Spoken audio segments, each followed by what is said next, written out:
Hey, I'm Luke Shepard, and I'm up next on Quad Radio.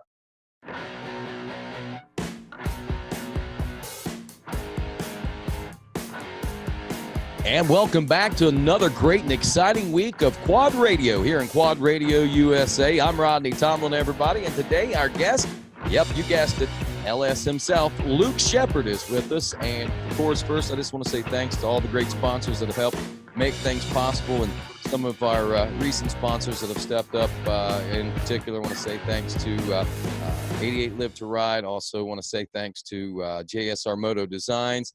Couple of great companies stepping in. Root River Racing, another great company that has stepped up with us, and so many more that are coming in. Walker Fowler Racing, a part of the GNCC side of things. Certainly want to say thanks to him, and you're going to be hearing a lot more about those great folks as time progresses here in Quad Radio USA. But right now, let's get to our next guest here today, and that is Luke Shepard from Marion, Ohio. He is a GNCC racer, and also you might remember him from the ATV motocross world.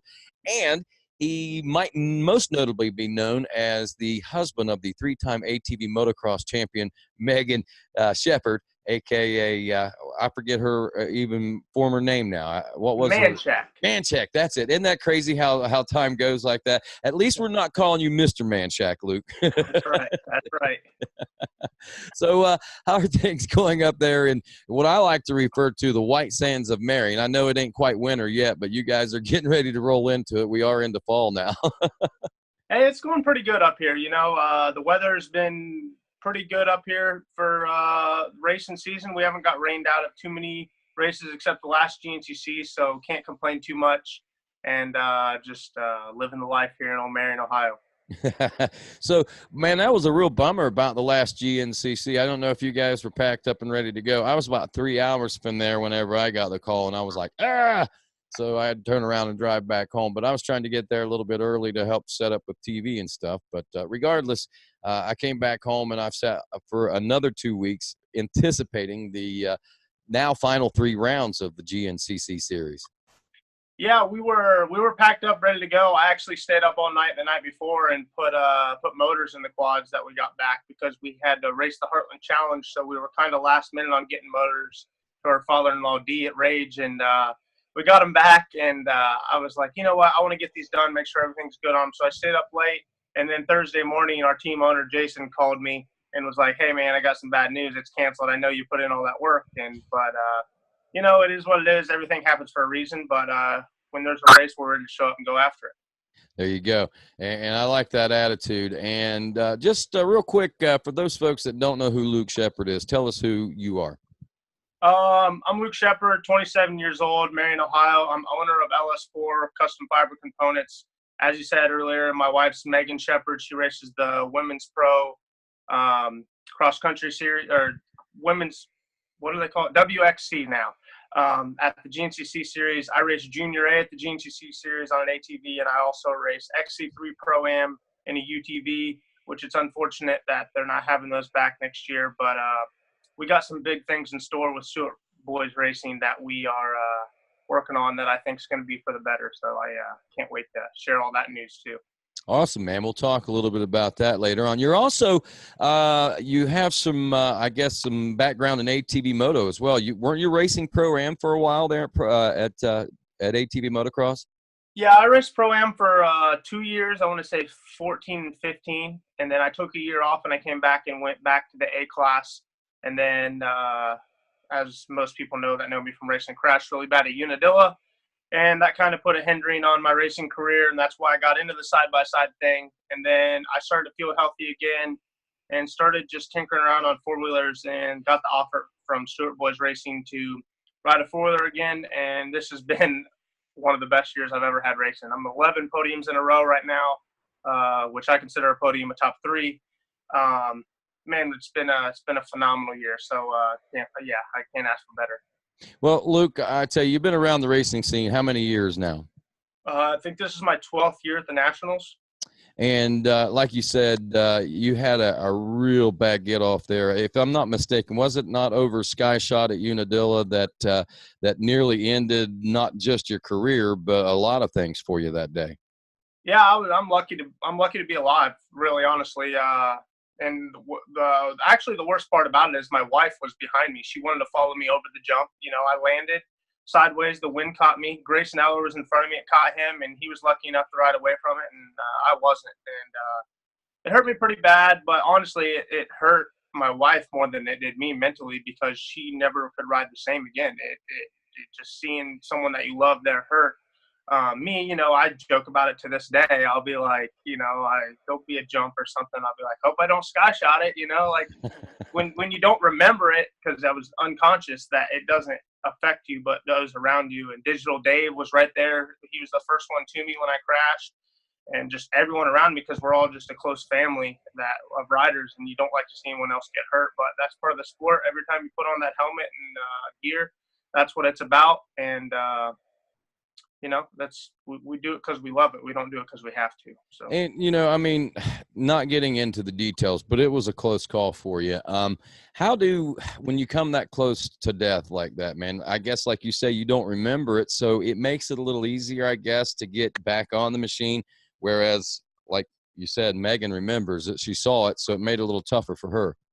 Yeah, she actually I had to talk her into racing the next day, because I crashed her in practice. We didn't even make it to race day yet. So I had to talk her into racing because her championship was on the line. Like, I had to beg and plead her. But for me, I remember crashing, being unconscious. Then I remember waking up in the ambulance and Dee being on top of me, like telling me to calm down because I was screaming, yelling, being crazy, because I just didn't know what happened. But for me, mostly it wasn't the fact of worrying about getting hurt again when I got back on the quad. It was worried about hurting the people around me, with them seeing what could happen to me and them having to worry. And I had a lot of talk with people before I got back on the quad, and they all agreed, hey, if you're going to do it safe, which anything can happen, but at that level of motocross that I was getting to, it was either push the limits or don't show up. And I'm not one to not push the limits and try my best. So I'm the one that got the lucky egg that day, I guess. Well, you're blessed to be here. There's no doubt about it. We're blessed to have you here. And like you said, that led into the side-by-side career. Tell me a little bit about that. And then, again, mentioning that Stewart Brothers called you up to do the ATV racing again. Let's talk a little bit about to where we are now. Well, after I crashed, we got the following year, Megan wanted to race the full season of GNCC, so that's what we started doing. And Jody Bateman had a side-by-side old one of Tim Farr's, and my dad was like, you know what, you're not going to be happy if you're not racing. So he went out and he kind of backed me to get into side-by-side racing, and we learned quick that financially there was no way we were going to be able to afford to do side-by-side racing. So we did it for 3 or 4 races, and I didn't do any maintenance or anything like that. And we'd lead one, and then we'd break at the end, and just we had the potential to win, but we didn't have the program to win. So at the West Virginia race, I believe it was the Mountaineer that they used to have last year. Yeah. I met someone called Jason Stewart, the owner of Action Tire down in Atlanta, Georgia. Brooks, Georgia is where they're from.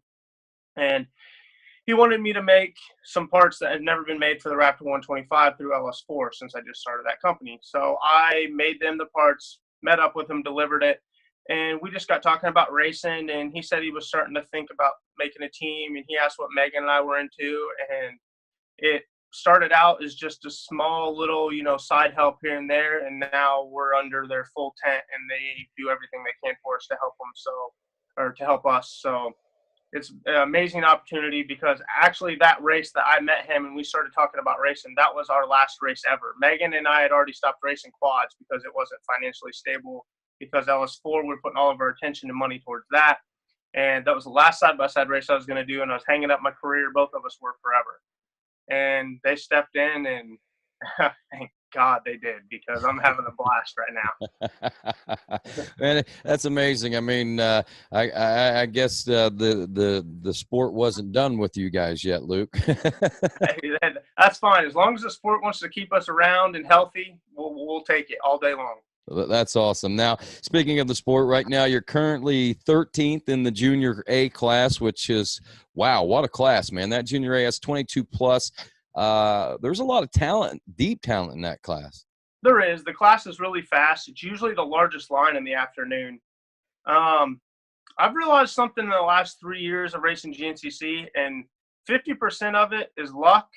And a lot of people keep saying make your own luck, but man, we've had some things happen that I don't even know how they happened. I've had a key switch go bad to a front bumper.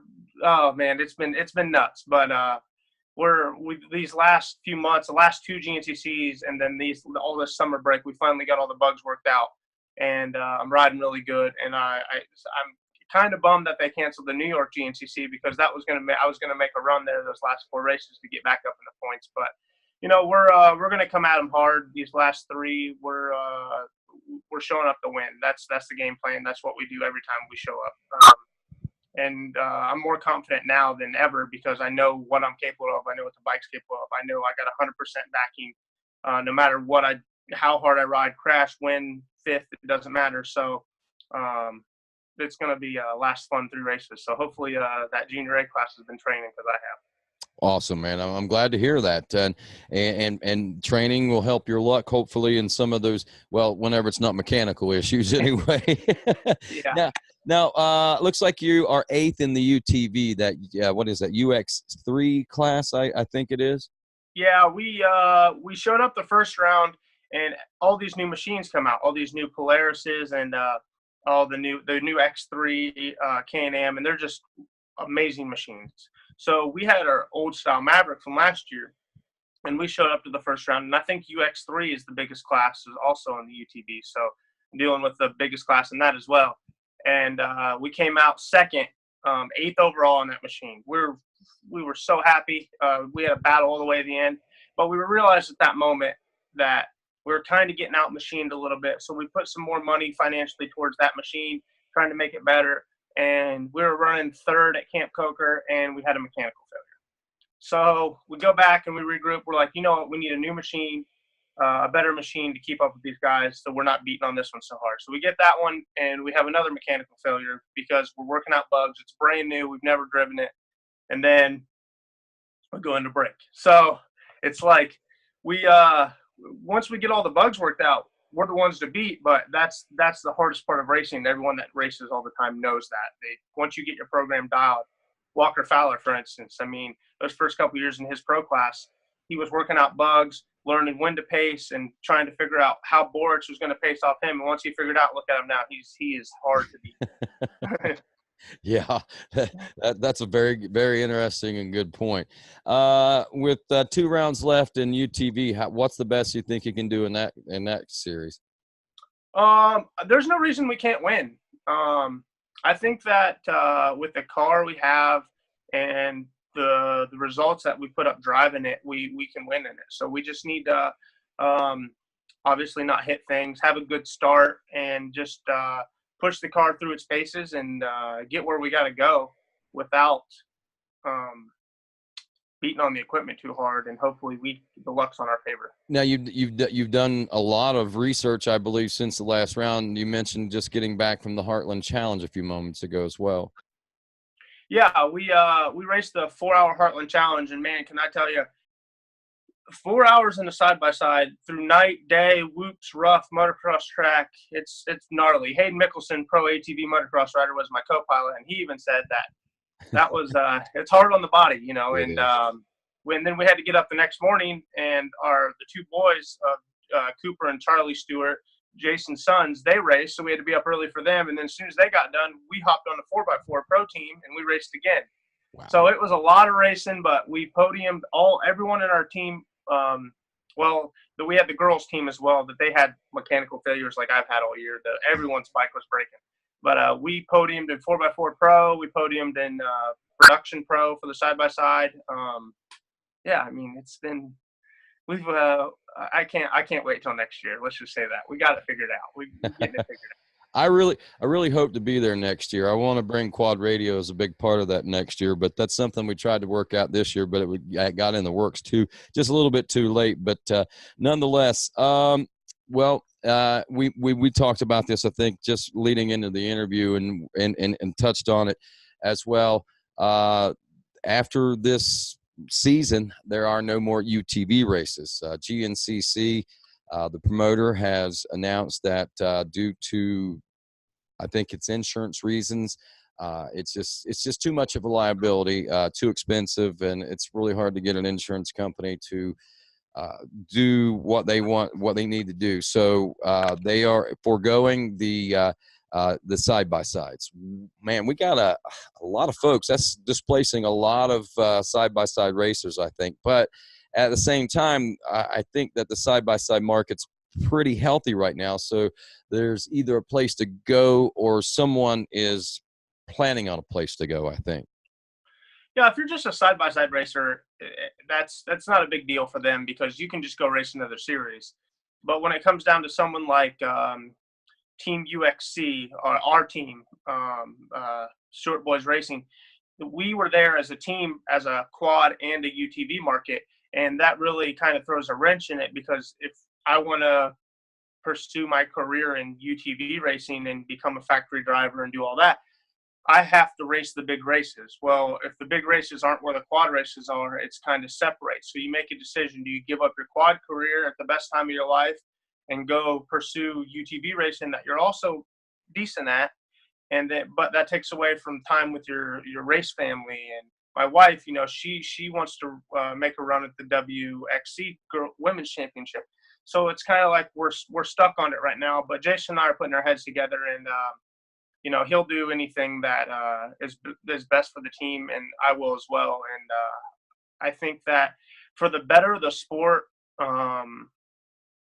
UTV racing, I think it's good that GNCC cut them out because they're putting in so many rules that were hindering the sport, is like the 15-mile-per-hour zone at the finish and no spectators in the woods, which I understand the reasoning behind it.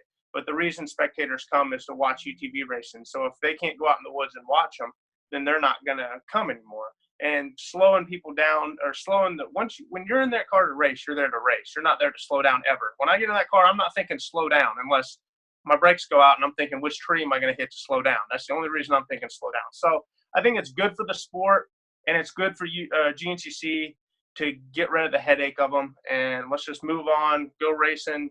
If you're that mad about it and you're going to give up racing because they don't have them anymore, then you're not a true racer anyway. Well, I've got a couple of ideas, man. I need to get my head together with some people, but it's we'll see how it all works out. It's something. But anyway, moving on. So what are people saying right now? I mean, I haven't followed a lot of it. I mean, I've been pretty busy with a lot of things, and one thing I try to stay out of is the stink that gets stirred because I get emotional sometimes. So I just try to stay away from it. But what are people saying? Well, there's been a lot of people upset, and there's been people throwing facts out there, or not facts, false statements out there about GNCC never wanted the side-by-sides and this and that and this, which that's the reason the sport dies, is because people talk on social media when they don't know what they're talking about.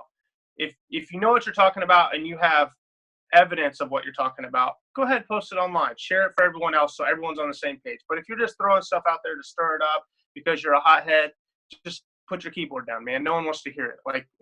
But as far as that goes, I saw IXCR posted yesterday that they're really going to get involved with woods racing side by side. They already released their schedule. I know MWXC, the Midwest Cross Country Series, is going to get big into UTV racing. And then a lot of the guys that are racing side by sides at GNCC, like Kyle Cheney, Scotty Lawrence, all those guys, they're going to just go to the Midwest Short Course Series, which they haven't really figured out what they're doing with that, because there's two series of that, one out west, one out east. So I don't know if they're going to combine those or what, but I think by about the time the GNCC banquets announce the schedule for that, a lot of people won't know what they're doing. But right now it's too early to tell, especially for us. We have no idea what we're doing. Right, and I'm sure it probably really rocked the foundation of some of the guys out there. But it's a resilient group of people. You guys are tough. I mean, you've taken a lot of blows, many of them coming from the up through the ATV ranks. So you know how to take that and work it into a positive. And I think that the UTVs are going to do well, whether or not in GNCC or not. I do know that personally, I can remember the first race that we had at I think it was South Carolina. I think we maybe had a race already at Ironman or something crazy like that, but maybe it was at South Carolina. But I remember the first start of a UTV race that just vividly sticks out in my mind was one of the very first ones at South Carolina. And I wasn't the promoter. I just worked for those folks on a contract basis, So, I walked over to Carrie Joe, one of the owners, and I looked at her and I said, I don't know about you, but that made me kind of nervous. And this whole thing makes me kind of nervous. I said, honestly, you can't drive a stick pin up my butt with a sledgehammer right now. I'm so tense. The liability behind it, because you got a car basically going through this craziness, and you just got people randomly walking around. And for some reason, people tend to think that they're going to steer away from them. They're going to be seen every time. Our drivers aren't going to expect them to get out of their way. And that's not necessarily the case. I mean, I get it from a promoter standpoint in that style of racing. A closed course where there's no spectators on the course, I get it, but you can't woods race with it being a closed course at the same time. I get what you're saying there. I mean, it's a tough sport. And from a insurer's standpoint, I'd have to say it'd be tough for me to want to insure it from an insurance company standpoint too. So, how it goes from here, I don't know. Yeah, I think that, I don't know. I understand both arguments. And let me say this. I love the sport. I think it's great. I think it's brought a lot to GNCC and other series. And I think that it's a lot of fun to do. I've done it. I've ridden in passenger mode. I mean, I got all the positives about it. But from a liability standpoint, what I'm saying is I understand. Yeah, it's from a rate or if I was a series owner, sponsor, or whatever, yeah, no doubt about it. The UTVs would be gone. But when you love the sport so much, you try to think of any argument you can. Well, what about if a dirt bike hits a thing? What's different between that and a side-by-side? What's the difference between one of those big 4x4 quads or one of those pros running 60 mile an hour through the woods hitting a spectator? Yeah, we get it. We understand the argument. Yeah, we get it. But that's not the case, So let's just leave it at that. GNCC made their decision. Actually, the GNCC didn't make their decision. The insurers made the decision for GNCC. So we can't be mad at anyone. If you're going to be mad at insurance people, which I'm mad at them anyway because I pay $100 and something a month for no reason, I think, every month. So it is what it is. Let's just move on, continue racing, and I just appreciate GNCC for giving us a national series to show up and ride my four-wheeler still. Hey, and Luke, I gotta appreciate, like I said, I'm just a contract employee, but it is a big part of my life, and I catch a lot of the flack from it as well. But I appreciate attitudes like that, and I appreciate the people. I appreciate the passion too. I understand it. I mean, I understand why people get mad, and I appreciate them getting mad, but I also appreciate the fact that they can open their mind and look at the big picture sometimes too. And I get it. Sometimes when you're mad and, you say things you don't intentionally, you probably, if you thought about it, wouldn't have said, and maybe a lot of that's going on. Let's hope that people see the light and we work together to get a better platform and a great platform. Like you say, there's other people already working on it. And I'm sure there's other people's got ideas once they saw that GNCC was foregoing this as well. So we'll see what the future holds. But like you say, hey, we got 2 great series already with ATVs and motorcycles going on at GNCC. And that's a growing thing going on constantly. And regardless of what the manufacturers are doing as far as producing new ATVs, I can't believe how strong the ATV racing market is over there right now. The numbers that come out, I mean, it'd be nice to see a lot more, but and I think we would if we had more manufacturers out there, but it blows me away how it still continues to grow when there's nothing to grow with. Yeah, it's well, you saw my post last week. It's a very, very touchy subject when it comes to ATV racing and manufacturers and parts and sponsors. And I guess it's hard to put into words of how to go about the factories, because the factories don't look at things like we do. They look at everything is a financial standpoint. yes, it would be great to have new quads. Why doesn't Honda make a new quad? They've had one released for forever, have one sitting there for forever. Yeah, they understand that, but when they're behind in the UTV market, which is the number one growing market in the country, they're not going to put their eggs in the basket for ATV racing when they still have old models from 2014 that are getting bought off the shelf. So you have to remember all that stuff. And, a lot of people are like, why are people riding Yamahas? Why are people riding Yamahas? It's not the fact that because Yamaha was the only one that makes bikes, because at the same time, Kawasaki was making ATVs as well. And if you remember in 2009, 2010, Kawasaki was the quad to have. Josh Kramer, Chad Wienen, they were all on the Kawasaki. Everybody's got to have a Kawasaki. But now everyone's on Yamaha. And they're switching to Yamaha from Honda. Why? It's not because Yamaha is making the new quad. It's because Yamaha is showing up to the races and they're supporting the sport. That's why they're doing it. When you walk by the GNCC big towers with speakers, what kind of generator do you see? A Yamaha generator.